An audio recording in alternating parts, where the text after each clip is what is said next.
Live from WFSB, Connecticut's #1 local news, this is Channel 3 Eyewitness News at 7.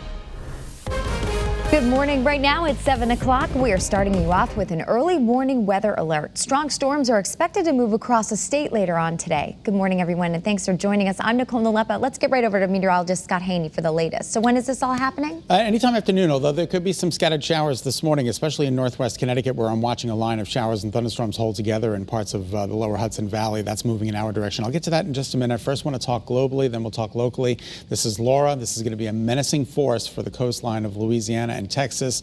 It is expected to turn into a Category 3 hurricane as it makes landfall tomorrow night into early Thursday morning. So keep a good thought for those folks. They are going to be in some kind of trouble with this storm system making an aim right towards Louisiana and Texas, the border. You can see it right there as a Category 3. Yikes. All right, our Channel 3 early warning radar scanning the state dry. We have our own set of problems here with the potential for some strong storms.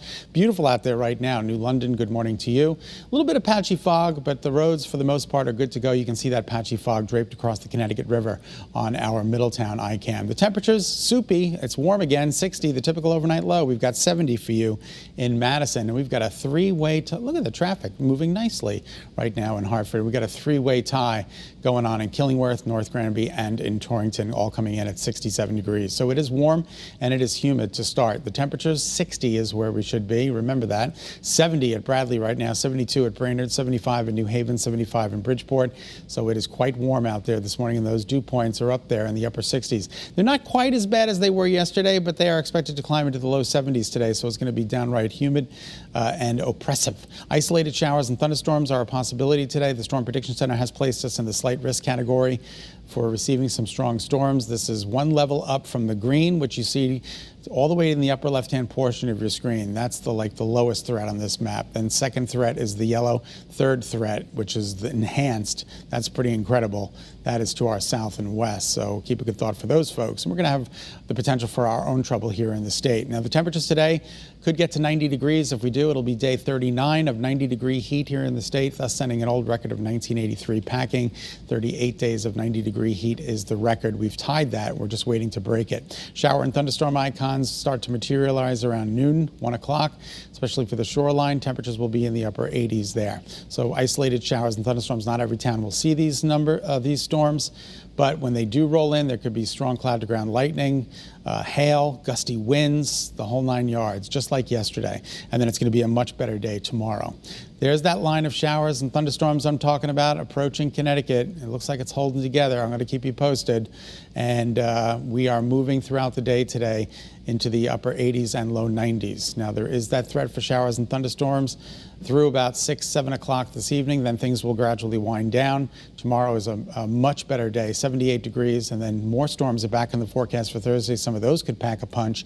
Shower and thunderstorm activity on Friday, and then some wet weather. The remnants of Laura could be making their way into the area on Saturday. So Sunday is definitely the better of the two weekend days. Just about 7:03. Nicole, we'll send it back to you. Connecticut's Back to School Authority is sponsored by Yale New Haven Children's Hospital, one of the best in the nation. Right now, a coalition of unions representing school employees across Connecticut are pushing back against the state's plan to return to the classroom. And educators in East Haven are calling on the Board of Ed to delay the start of their school year. Channel 3's Roger Suzanin has the latest.